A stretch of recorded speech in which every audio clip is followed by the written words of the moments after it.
மாசி மாதம் பௌர்ணமி திதியும் மகம் நட்சத்திரமும் சேர்ந்து வரக்கூடிய அற்புத திருநாள் தான் மாசி மகமா கொண்டாடப்படுது. பௌர்ணமி திதியோடு கூடிய மகம் நட்சத்திரம் இந்த வருடம், அதாவது 2024ஆம் ஆண்டு பிப்ரவரி 24ஆம் தேதி சனிக்கிழமை என்று வருகிறது.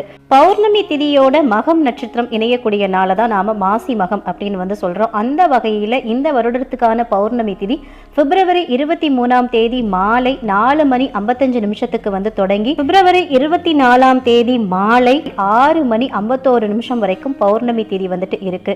அதே மாதிரி மகம் நட்சத்திரம் பாத்தீங்கன்னா பிப்ரவரி 23ஆம் தேதி இரவு 8:40 தொடங்கி பிப்ரவரி 24ஆம் தேதி இரவு 11:05 வரைக்கும் மக நட்சத்திரம் இருக்கு. இதனால பிப்ரவரி 24ஆம் தேதி தான் நமக்கு மாசி மகமா கொண்டாடப்பட்டு இருக்கு. இதனோட காரணம் என்னன்னு பாத்தீங்கன்னா சூரிய உதயத்துல அந்த திதி இருக்கணும். அந்த வகையில பிப்ரவரி 24ஆம் தேதி அன்றுதான் பௌர்ணமி திதியும் மகம்